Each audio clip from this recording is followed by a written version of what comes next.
Bank হিসেবে আবগারি শুল্ক কমানোর সম্ভাবনা নাকচ করলেন অর্থমন্ত্রী। এবারের বাজেটে কম আয়ের করদাতারা ক্ষতিগ্রস্ত হবেন মন্তব্য অর্থনীতিবিদদের। ঈদে বরিশাল ঢাকা নৌরুটে লঞ্চের কেবিনের অগ্রিম টিকিট বুকিং শুরু, কালোবাজারি বন্ধের দাবি যাত্রীদের। সুনামগঞ্জ ও নেত্রকোনার হাওড়া অঞ্চলে নেই রোজার আয়োজন। ফসল হারিয়ে নিঃস্ব মানুষগুলো হিমশিম খাচ্ছে সেহরি ও ইফতার জোগাড়ে। সরকারি সহায়তা দাবি। এবং বরগুনার পায়রা ও বিষখালী নদীর ওপর সেতু পাল্টে দিতে পারে দক্ষিণাঞ্চলের অর্থনীতির চালচিত্র। সহজ হতে পারে মংলা ও বেনাপোল বন্দরের যোগাযোগ।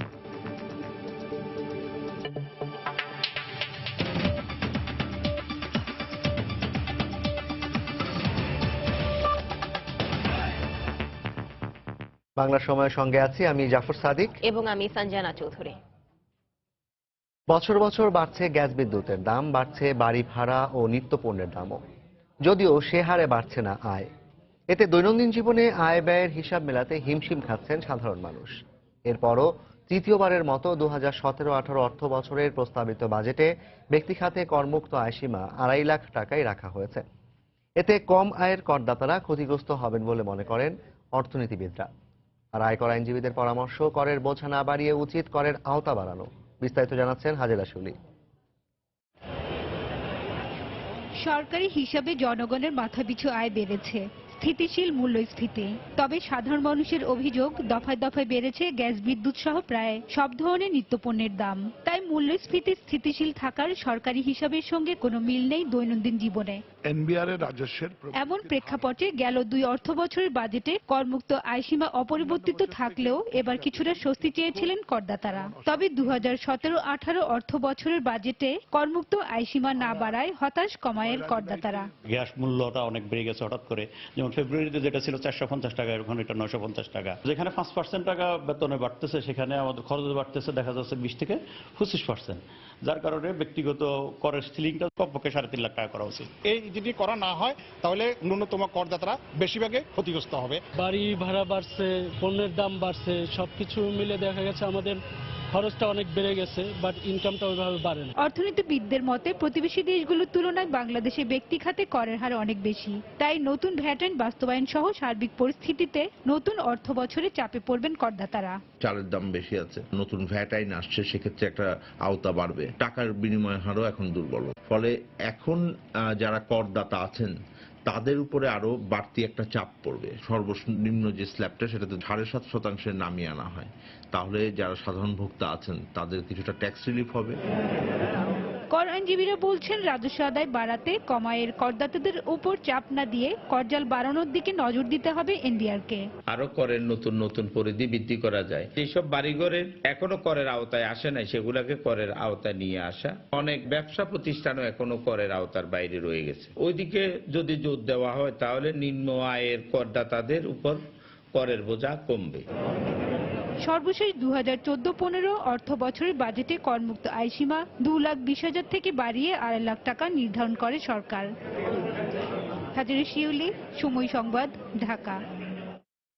2017-18 অর্থ বছরের ব্যাংক হিসাবের ওপর যে আবগারি শুল্ক আরোপ করা হয়েছে তা কমানোর কোনো সম্ভাবনা নেই বলে জানিয়েছেন অর্থমন্ত্রী আবুল মাল আব্দুল মুহিত। রাজধানীর আগারগাঁওয়ে অর্থনৈতিক সম্পর্ক বিভাগের এক অনুষ্ঠানে তিনি আরো বলেন, 2017-18 অর্থ বছরের প্রবৃদ্ধি নিয়ে বিশ্বব্যাংক যে প্রতিবেদন দিয়েছে সেটি অগ্রহণযোগ্য। এটা তো খামাকা কথা। This bank has been paying for a long number of years. It's nothing new. Only the rate has been increased and the threshold has been changed. Previously, whoever had 20,000, he used to pay 150. They have been paying it. তারা যা তাদের নিজের হিসাবে দেখবে, the prediction দেয়, and invariably আমাদের performance তাদের চেয়ে বেটার হয়। By about September or October, when the final figures come out, they always accept our figure. So I expect that it will be not less than 7.2. এর আগে 10ম জাতীয় সংসদের 2016-17 অর্থ বছরের সম্পূরক বাজেট আলোচনায় অর্থমন্ত্রী আবুল মাল আব্দুল মুহিত বলেন, শিগগিরই সঞ্চয়পত্রের সুদের হার কমানো হবে।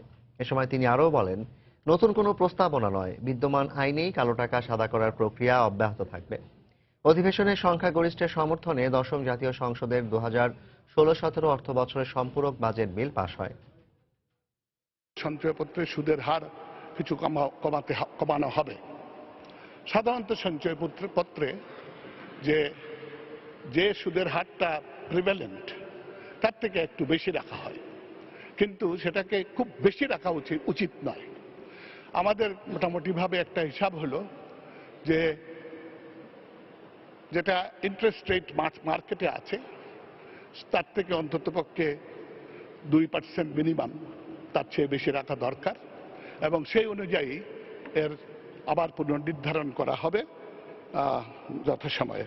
টাকা পাচার যেটা হয় সেটা বেআইনি, সেটা রুদ্ধ করার সুযোগ নেই। যেটা আমরা করতে পারি সেটা হলো টাকা পাচারের সুযোগ কমানো, অর্থাৎ কালো টাকা যাতে দেশে না হয় তার জন্য ব্যবস্থা নেওয়া। বাংলার সময় আরো থাকছে। মানিকগঞ্জের সিংগাইরে একটি হত্যা মামলায় 5 জনের ফাঁসির আদেশ। ফরিদপুরে অপহরণের পর স্কুল ছাত্র হত্যা মামলায় 3 জনের যাবজ্জীবন কারাদণ্ডাদেশ।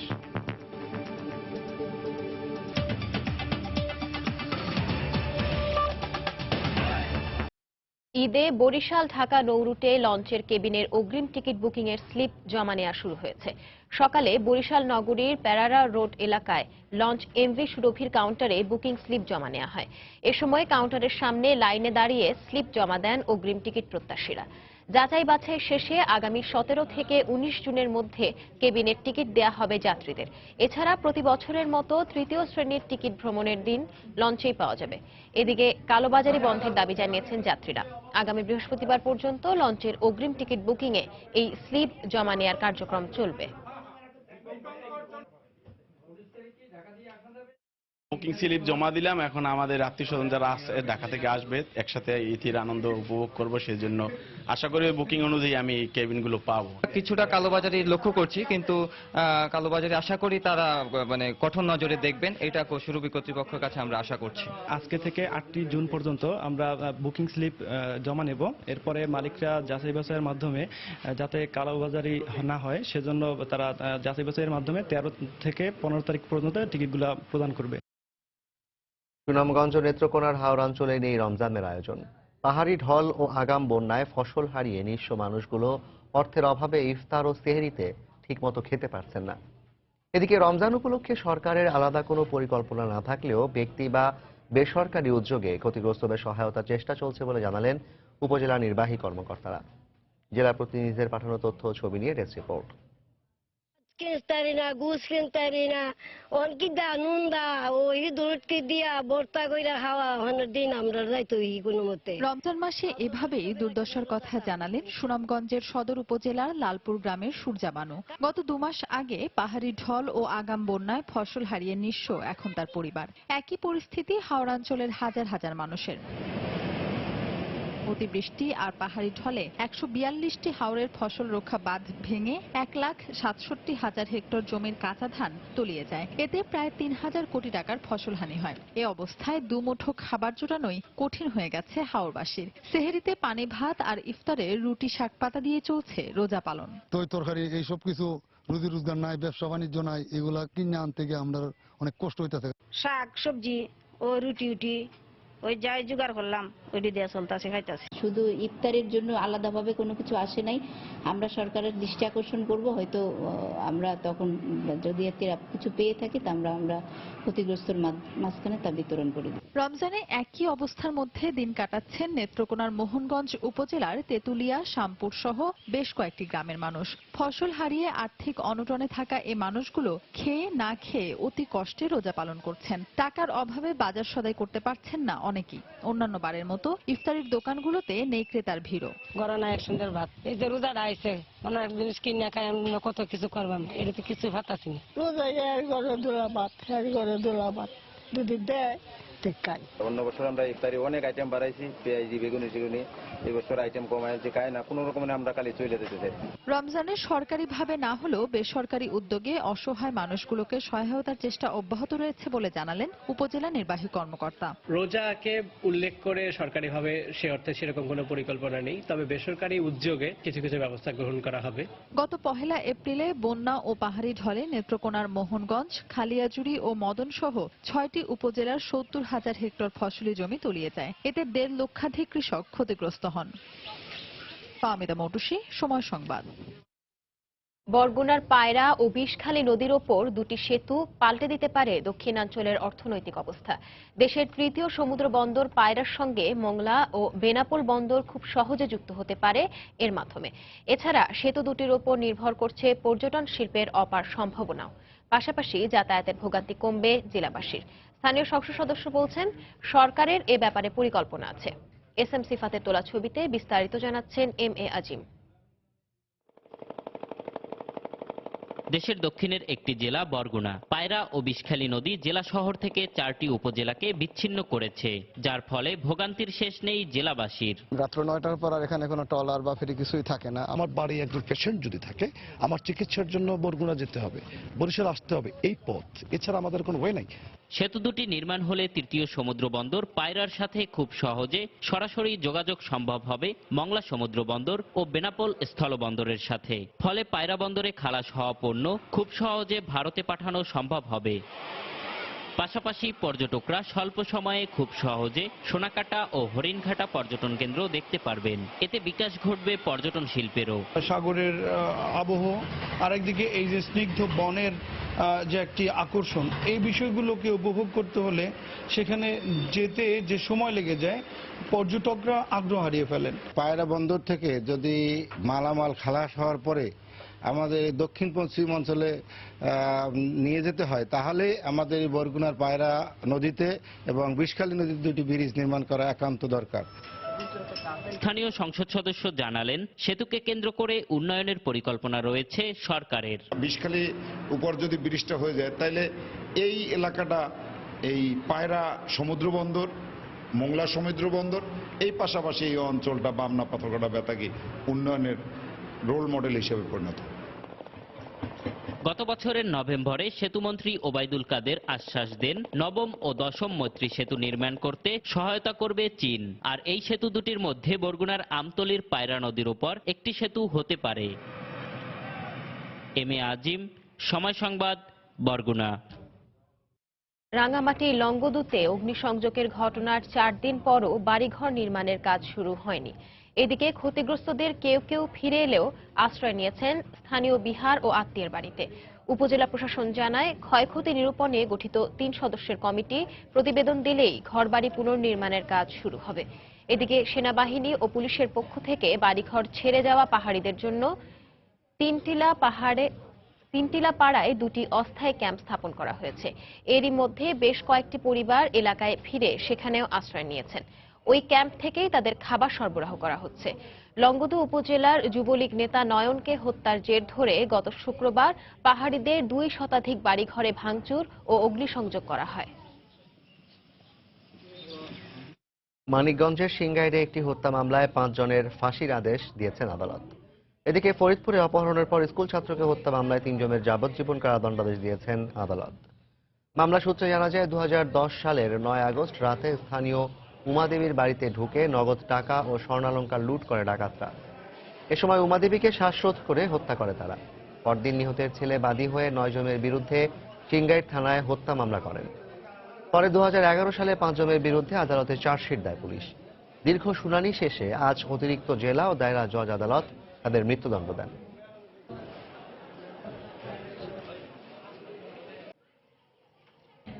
ফরিদপুর স্কুল ছাত্র তাজ হত্যা মামলায় দুপুরে নারী ও শিশু নির্যাতন দমন ট্রাইব্যুনাল 3 জনের যাবজ্জীবন কারাদণ্ড দিয়েছেন।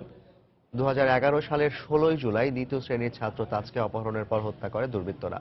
পরে রাজবাড়ী জেলার পাংশা থেকে শিশুটির লাশ উদ্ধার করে পুলিশ। বরিশালে সাইবার প্রতারক চক্রের 4 সদস্যকে গ্রেফতার করেছে গোয়েন্দা পুলিশ। দুপুরে পুলিশ সুপারের কার্যালয়ে এক সংবাদ সম্মেলনে সহকারী পুলিশ সুপার শাহাবুদ্দিন কবির এই তথ্য জানান। তিনি জানান, গতকাল আলাদা অভিযানে গোয়েন্দা পুলিশের একটি দল দিনাজপুর সদর ও ফরিদপুরের ভাঙা এলাকা থেকে কুমার সাহা, অখিল মণ্ডল, সুবল মণ্ডল সহ 4 জনকে গ্রেফতার করে।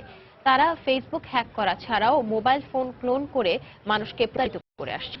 এমনকি প্রতারণার মাধ্যমে এই চক্রটি মোটা অঙ্কের টাকাও হাতিয়ে নিত বলে জানিয়েছে পুলিশ।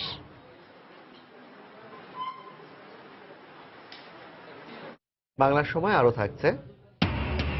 2 দিনেও সন্ধান মেলেনি বরিশালে হাসপাতাল থেকে চুরি যাওয়া নবজাতকের। উদ্বিগ্ন পরিবার, শঙ্কিত হাসপাতালের অন্য মায়েরা।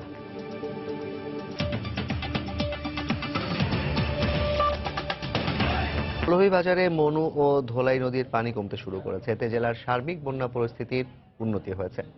গত কয়েকদিনের প্রবল বর্ষণ ও উজান থেকে নেমে আসা ঢলে মৌলভীবাজারের মনু নদীর 6টি ও ধোলাই নদীর 4টি স্থানে ভাঙন দেখা দেয়। এতে 90টি গ্রাম প্লাবিত হয়ে দুর্ভোগ পোহাচ্ছেন প্রায় 40,000 মানুষ।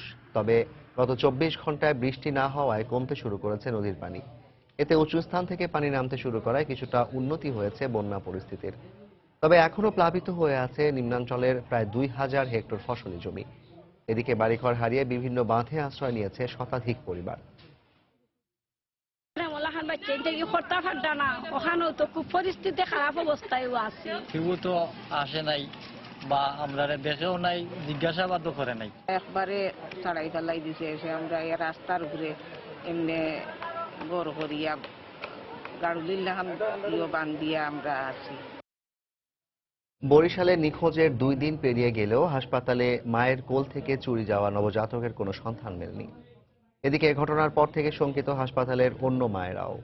4 দিনের সন্তান চুরি হওয়ার পর থেকে এই মা সালমা বেগমের কান্না থামছে না কোনো সান্ত্বনাতেই। বরিশাল শের-ই-বাংলা মেডিকেল কলেজ হাসপাতালে চিকিৎসাধীন মা দ্রুত সন্তানকে ফিরেতে পেতে প্রশাসনের সহায়তা চেয়েছেন।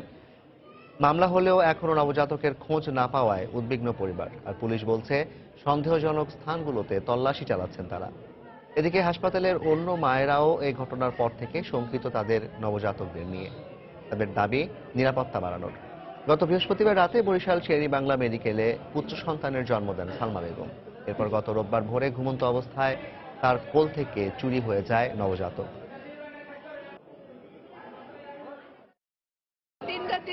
কেন আমার বাচ্চারা উদ্ধার করে সরকার দিতে পারে না? কেন সবাই আমার বাচ্চাটা উদ্ধার করে দিতে পারে না? যেভাবে হোক আমার বাচ্চাটা সরকার যাতে উদ্ধার করে আমার কোলায় না যায়। এভাবে যদি হয় চুরি, তাহলে আমরা কি করব? আমরা তো ভয়ের ভিতরে আছি। ভয়ে থাকতে আছে যে কেউ ঘুমাইতে আছে না, রাত্রবেলা একজনের পর একজন বসে থাকতেই আছে। আমরা একজনকে সন্দেহ করছি, ওনার পাশের বেডে একজন মহিলা ছিলেন। ওই মহিলা রাত 3টা থেকেই উনি মানে ওখান থেকে চলে গেছেন, কাউকে কিছু না বলে, নাম না কাটিয়ে চলে গেছেন। আমরা ওনার মোবাইল নাম্বারটা বন্ধ আছে।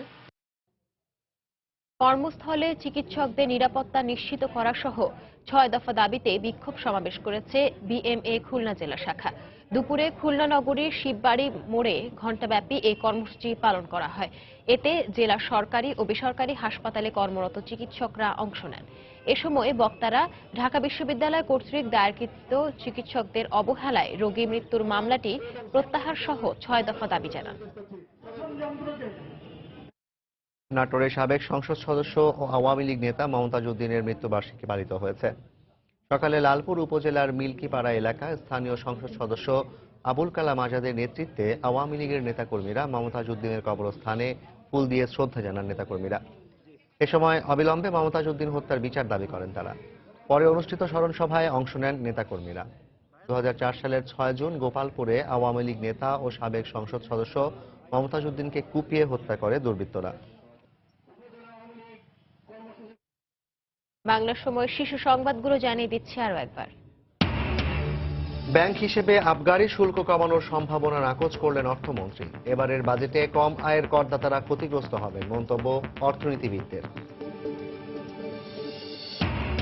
ঈদে বরিশাল ঢাকা নৌরুটে লঞ্চের কেবিনের অগ্রিম টিকিট বুকিং শুরু, কালোবাজারে বন্ধের দাবি যাত্রীদের। সুনামগঞ্জ নেত্রকোনার হাওড়াঞ্চলে নেই রোজার আয়োজন, ফসল হারিয়ে নিঃস্ব মানুষগুলো হিমশিম খাচ্ছে সেহরি ও ইফতার জোগাড়ে, সরকারি সহায়তা দাবি। এবং বরগুনার পায়রা ও বিষখালী নদীর ওপর সেতু পাল্টে দিতে পারে দক্ষিণাঞ্চলের অর্থনীতির চালচিত্র। সহজ হতে পারে মংলা ও বেনাপোল বন্দরের যোগাযোগ। এই ছিল বাংলার সময়। যে কোনো খবর পেতে ভিজিট করুন সময়নিউজ.tv। এছাড়া এইমাত্র পাওয়া খবর আপনার মোবাইলে পেতে SMS করুন *BN লিখে পাঠিয়ে দিন 16242 নম্বরে। আর সঙ্গেই থাকুন সময়।